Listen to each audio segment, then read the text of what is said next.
Makanya Allah bilang, seandainya aku mau, aku jadikan semua jadi orang beriman. Seandainya aku mau. Tapi Allah tidak melakukannya. Jadi kita ini mohon maaf yang dakwah, kemudian ingin semua pengikutnya beriman semua, udah melanggar.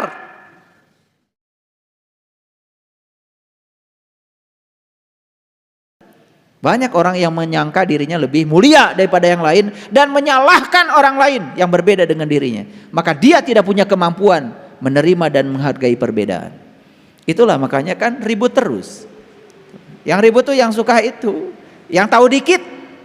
Kalau yang tahu banyak mah enggak, karena pengetahuannya luas. Betul enggak? Iya. Yang suka manjat gunung mah enggak. Melihat pemandangan dari gunung kan luar biasa, luas, tanpa batas.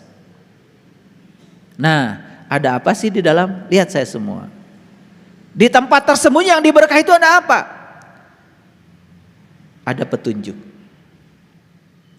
Hudal linas.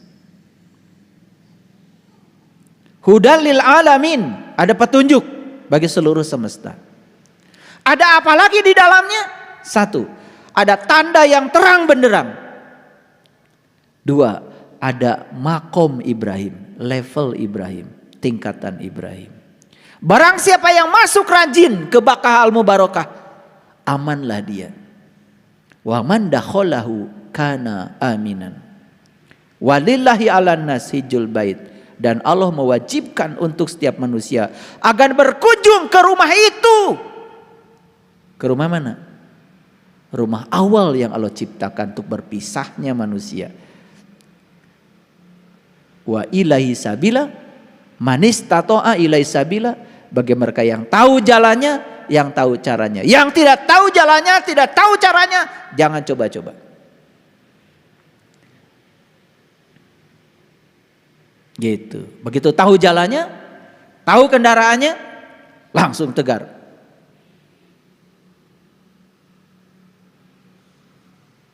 Subhanalladzi sakhkhara hada wa ma kunna lahu muqrinin wa inna ila rabbina lamunqalibun. Tuh, doa naik kendaraan. Kendaraannya mana? Nih kendaraannya.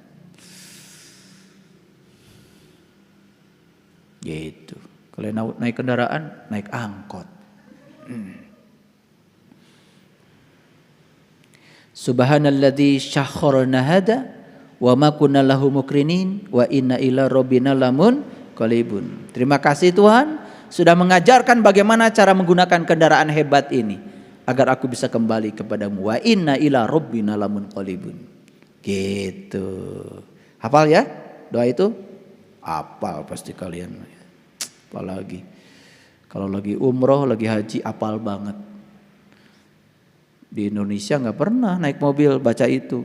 Kalau di Mekah langsung pakai kacamata hitam, pakai peci, oh luar biasa. Semua udah gaya lah. Dipimpin. Mari kita berdoa dulu. Di Indonesia matahara, maca eta teh. Astagfirullahaladzim, astagfirullahaladzim, astagfirullahaladzim. Allahumma, wah gitu. Allahumma, oh semua ya kompak. Sedang jadi turis.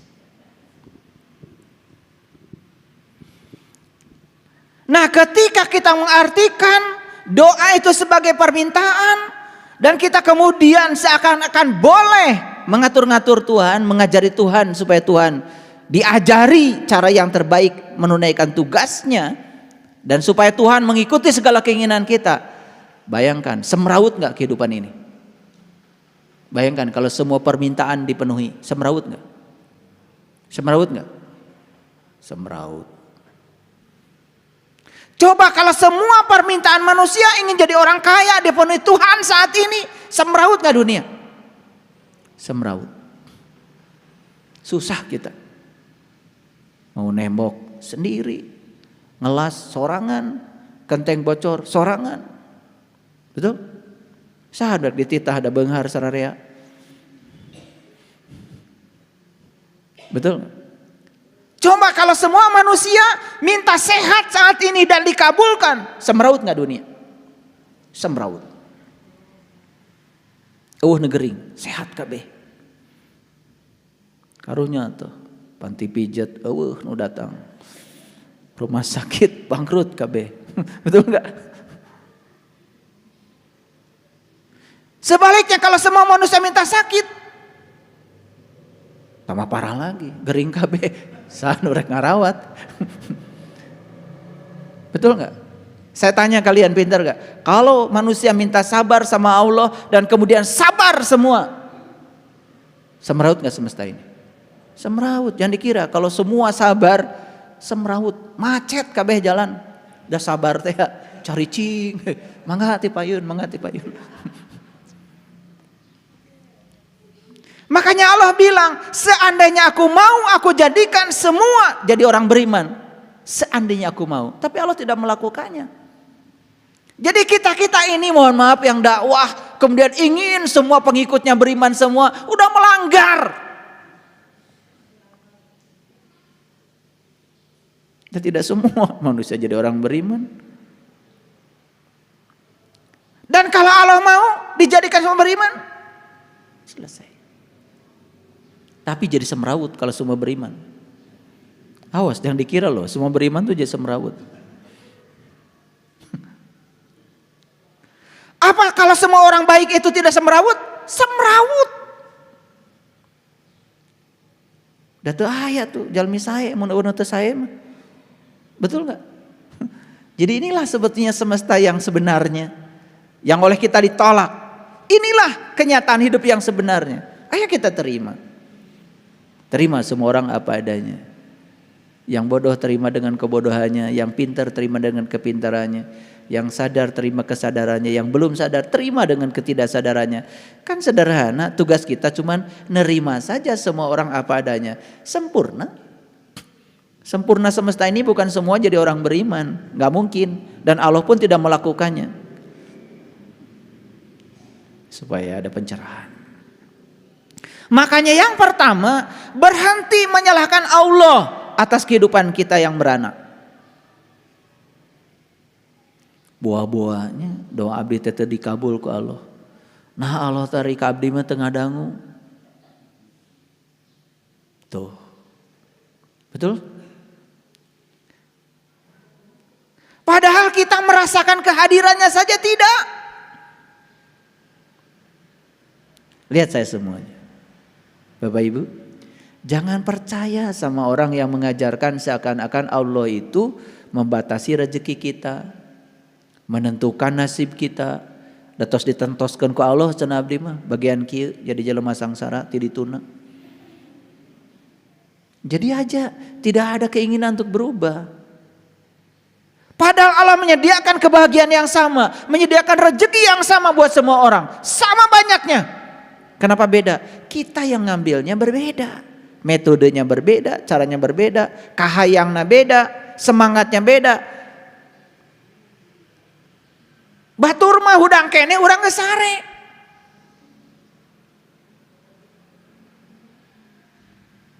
Batur mah hudang kene urang geus sare.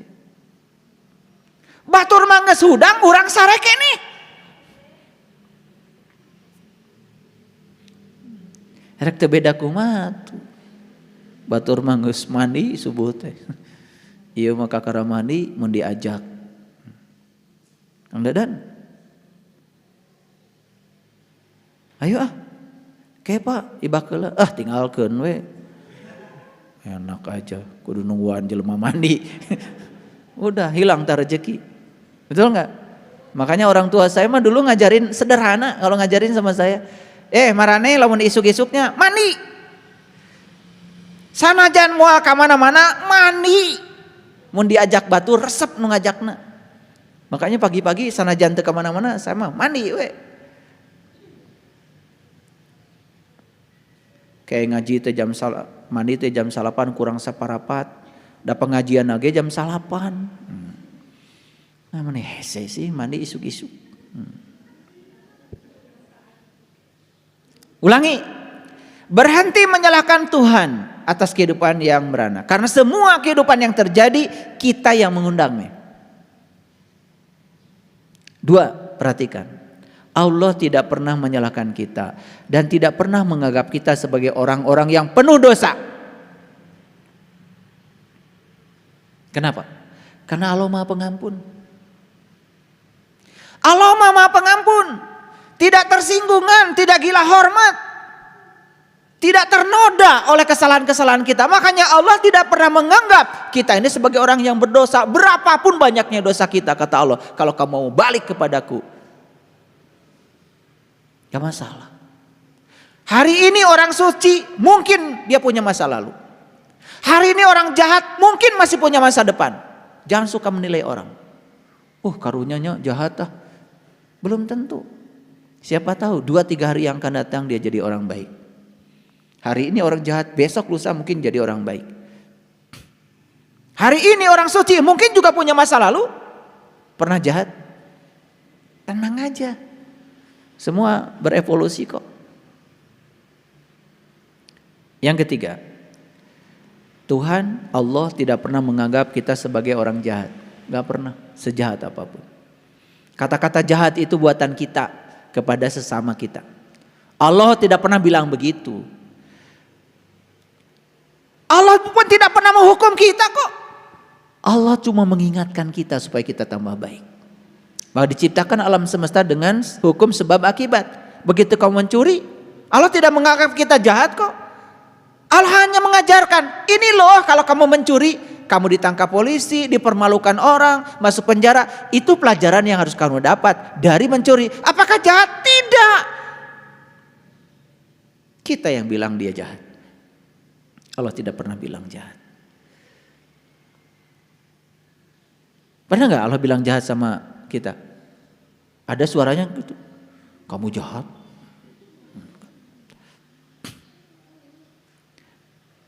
Semua yang kita pilih, dari semua pilihan kita ada akibat yang harus kita tanggung. Itu saja yang diajarkan Allah. Bahkan bisa jadi ketika orang itu melakukan dalam tanda kutip yang disebut dengan kejahatan oleh manusia, siapa tahu ada titik balik menemukan kesadaran. Betul nggak? Bagi Allah mah nggak apa-apa kok, baik-baik aja. Kita aja yang riweuh. Nah itu. Diajar ngaji teh masih eueuh pake eueuh keneh. Hayo we mikiran kesalahan batur.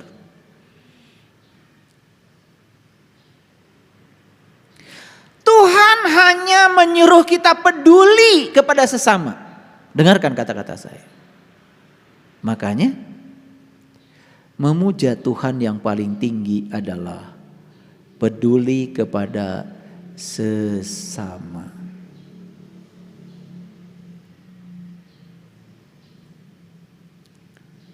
Apakah Allah menanamkan kepercayaan tertentu pada kita? Harus percaya ini, harus percaya itu? Tidak. Dan yang menanamkan kepercayaan mah manusia. Kudu percaya ke dia, kudu percaya ke dia. Kan manusia, Allah mah tidak sibuk. Rek percaya, rek ente, aku mah maneh we cek Allah. Cuman ada tanggungan. Betul enggak? Ada tanggungan. Ada pilihan.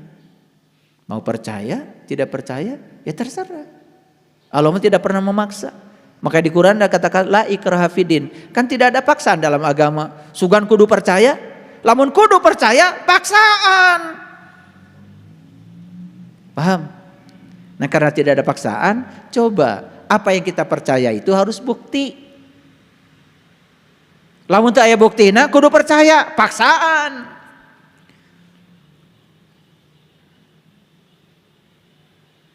Banyak gak buku yang ditulis atas nama Allah? Banyak? Bisa gak kita menemukan Allah di buku itu? Padahal buku itu sama sekali kata Allah tidak ada kaitannya dengan aku. Itu mah cerita kamu aja tentang Tuhan. Gak tahu Tuhan yang kamu ceritakan pun yang mana. Semua persepsi kamu kok. Kamu juga gak kenal sama aku. Kita ini kan sering terjebak pergi ke toko buku, yang penting ada buku judulnya apa, ada cerita Allahnya lah di situ.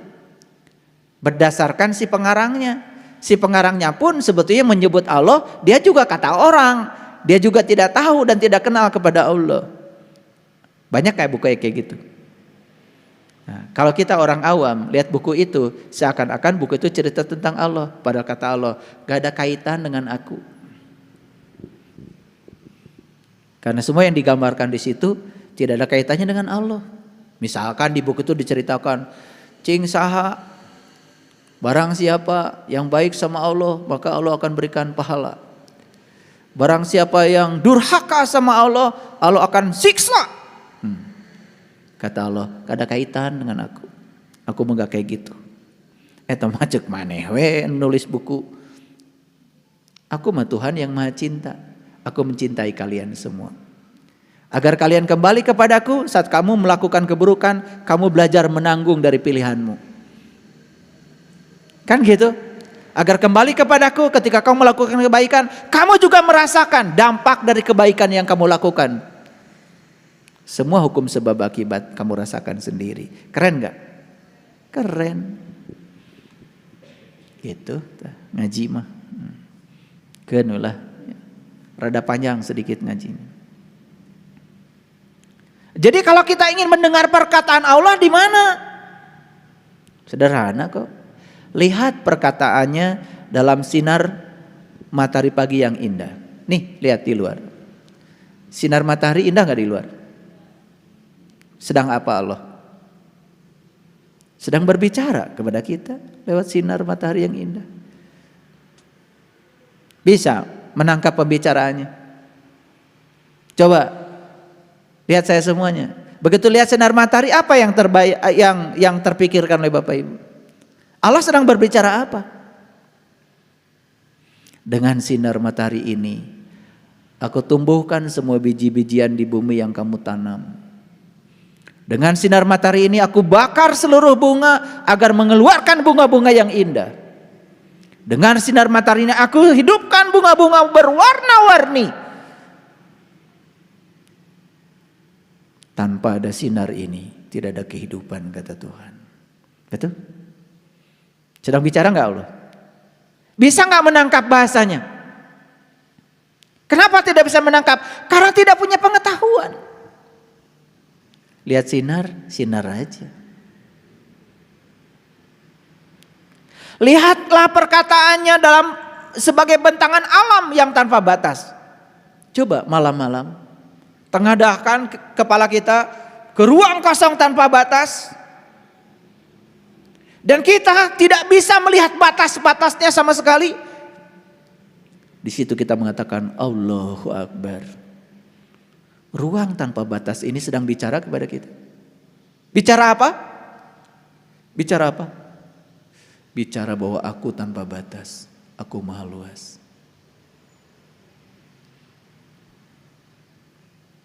Perlu bahasa tertentu gitu untuk bicara dengan Tuhan?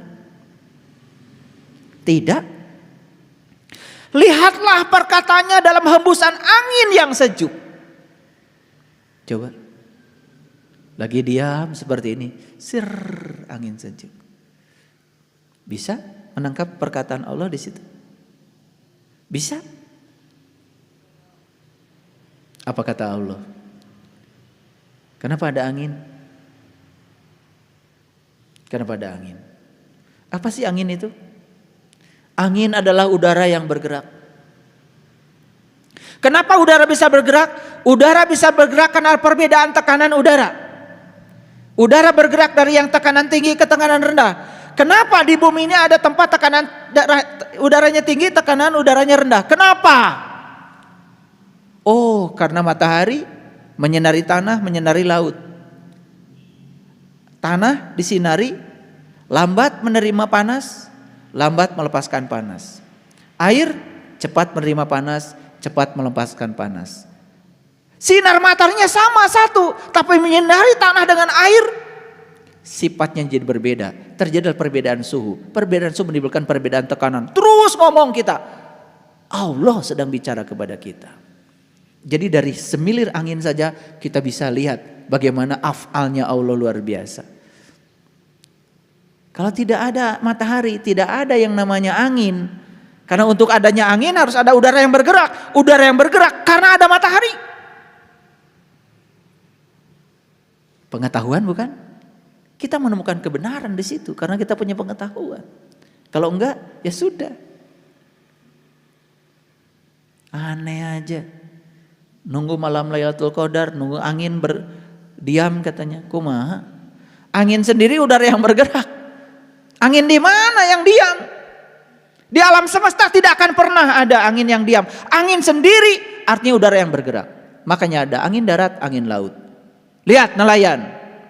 Mereka pergi siang hari, malam hari. Penting. Kenapa? Karena malam udara bergerak dari darat ke laut. Siang nelayan balik. Karena siang udara bergerak dari laut ke darat. Gimana itu udara bisa bolak-balik? Itu yang disebut dengan peristiwa konveksi. Jadi udara tuh berputar ke atas tuh ke bawah. Bukan bolak-balik di sini, bukan garis, ke atas. Kenapa bisa ke atas? Karena ada perbedaan tekanan atmosfer. Lebih jauh lagi kalau saya kuliah ini gak selesai sampai sore. Hanya cerita angin saja. Nah itulah ketika angin menerpa aja kita bisa berbicara dengan Allah. Lihat perkataannya dalam hembusan angin yang sejuk. Lihat perkataannya dalam keindahan keheningan yang damai. Dengarkan perkataannya dalam gemericik daun. Dengarkan perkataannya dalam gemericik air yang mendamaikan. Air di rumah saya gemericik terus. Saya senang dengar itu. Karena saya mendengar perkataan dia.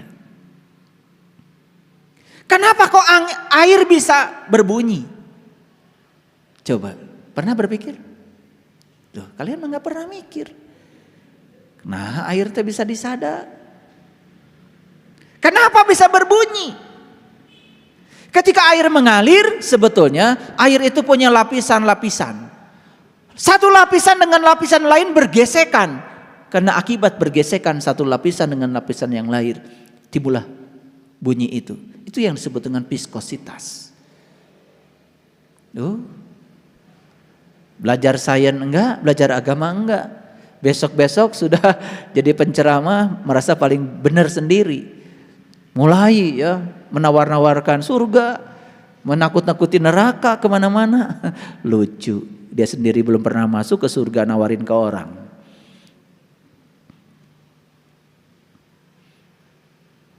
Yang kayak gitu kan banyak ya yang suka. Lihatlah perkataannya dalam cahaya mata teman-teman kita. Ayo lihat saya semuanya. Begitu ketemu teman kita, bisa nggak melihat perkataan dari cahaya yang terpancar dari teman kita itu? Saya menangkap kesedihan dari teman kita ini. Jangan-jangan gak punya ongkos. Gak usah ditanya. Buka duit tuh. Rek mere nanya heula. Rek mere mah merewe. Begitu ketemu berkaca-kaca. Cahaya tuh datang dari matanya. Ada bahasa itu. Bahasa sih, itu bahasa Allah. Cek Allah teh tulungan sih ya karunya. Bisa gak menangkap bahasa Tuhan dari pandangan orang-orang yang bertemu dengan kita? Itulah. Semuanya menjadi tidak tertangkap. Sibuk mencari Tuhan yang gaib. Yang nyata kita abaikan. Padahal Allah udah bilang, Inna rabbaka ahata binas. Sesungguhnya Tuhanmu meliputi segala manusia. Tuhan ada di sini, di sini, di sini, di sini. Dia berbicara. Masa tidak bisa menangkap kesusahan orang ketika ketemu dengan kita? Masa tidak bisa menangkap? Siapa yang sedang berbicara? Bukan dia, Allah. Cuman bilang kata Allah, aku sudah titipkan rezeki kepada kamu. Tolong dong bantu ini. Begitu kita bantu dia, itulah memuja Allah yang sebenarnya.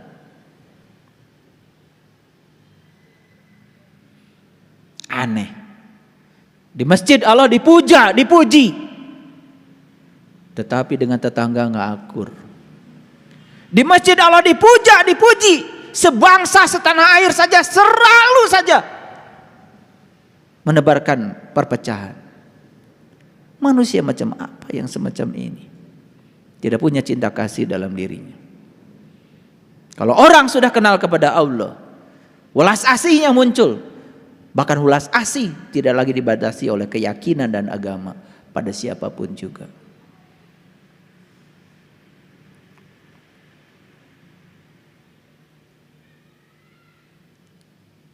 Coba lihat anak-anak kita.